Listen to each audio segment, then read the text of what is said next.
غنی خان په یو شعر کې وایي چې هله زه د ځان مالک شم چې خپل ځان درکمه تعالی الله ته لګیا دی. څه ورته وایي؟ هله زه د ځان مالک شم چې خپل ځان درکمه تعالی او هله مس خوبونه راشي چې ګوټو کم ستا د خیاله. الله دې خبر د نور نه ډک کړي. دومره لوی تعلق، دومره کلکه دوستي، دومره غټ توکل ما په هیچ چا کې نه دی لیدلی څومره چې الله تعالی غني خان له ورکړو. غني خان موږ ته چل ښیي چې دا انسان به څنګه د خپل ځان مالک جوړېدی شي. نو د دې لپاره صرف یوه فارموله ده یا یوه نسخه ده او هغه دا ده چې انسان د خپل ځان الله ته وسپاري.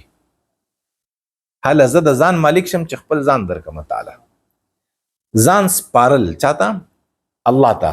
تر کومې پورې چې انسان الله ته خپل ځان نه سپارلی نو دی خو یا د چا پلاري یا د چا زوی یا د چا یاري یا د چا محکومي یا د چا حاکمي یا د چا دوسي. داسې که نه هر سړی وایي دا زما دا دی او زما هغه دی او د ده ژوند ټول تېرېږي د غیر الله دپاره او د ده ژوند د غلامانو په څېر باندې تېرېږي. دی غلام وي ځکه مور رضا کوه، پلار رضا کوه، یار دوست رضا کوه، مړه دا کوه هغه کوه، بچي او ښځې رضا کوه. نو چې د مخلوق رضا کې خو لاړو غلام دی که نه. ټیک ده. اوس د ځان مالک په څنګه جوړېږي چې دی خپل ځان الله له ورکړي. اذ قال له ربه اسلم قال اسلمت لرب العالمین. الله وای ما ته ځان په حواله کا، دی وای او ما ته ځان په حواله کو. دې ته علامه اقبال صاحب خودي وای. ځان سپارلو ته څه وای؟ خودي وای. چې څوک د الله شي نو الله د دې ټولو کائناتو مالک دی. ټیک شوه؟ او بادشاه دی چې چا ځان الله ته په حواله کو نو څه چلو شي؟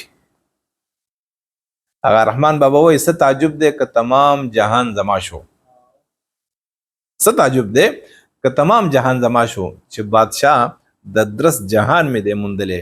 تاسو په دې باندې ولې اریانېږئ چې دا ټوله دنیا د رحمان بابا شوه؟ ما خو د ټولې دنیا د درس جهان بادشاه موندلی دی. نو چې بادشاه ما وموند او ځان مې ولور کو خو دا ټوله دنیا زما شوه. نو ځکه نه نو دا تمام کائنات د الله دی او چا چې ځان الله له ورکو نو تمام کائنات د چا شو؟ د ده شو. نو دی آزاد شو کو غلام شو؟ آزاد شو که نه. نو علامه اقبال صاحب دې ته څه وایي؟ خودي وایي. دا خودي څه چل کوي؟ دی الله له بیایي او الله د سره چل کوي. الله دې د هر غم آزاد کی او د هر چا د غلامۍ نه دې آزاد کی. خودی کو کر بلند اتنا کہ ہر تقدیر سے پہلے خدا بندے سے خود پوچھے بتا تیری رضا کیا ہے. چا چې ځان نه حواله کړی الله ته نو هغه وایي الله جاړي چغې وباسي دعاګانې کوي که یا الله دا وکړه هغه وکړه دا وکړه دا مه کوه داسې وکړه داسې مه کوه. دا ولې د خپل ځان نه یې په حواله کړی.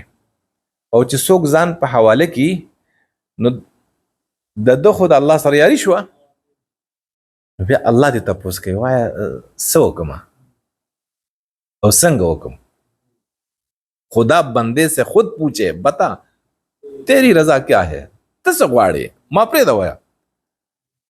نو دا هله دې درجې ته انسان راسي چې کله انسان خپل ځان الله له ورکړي. هله زه د ځان مالک شم چې خپل ځان درکمه تعالی او هله مس خوبونه راشي چې ګوټ وکم ستا د خیاله. په ما باندې کله کله ډېر غمونه راشي، کله کله ډېر خفه شمه. تقریبا ژوند داسې تېرېږي که نه او داسې د مایوسۍ ښکار شمه. نو که زما په ځای بل څوک وی کیدی شي چې هغه خوبونه یې تښتېدلی وی خو زه الحمدلله ښه ویده یم. دا ولې هله مس خوبونه راشي چې ګوټ وکم ستا د خیاله.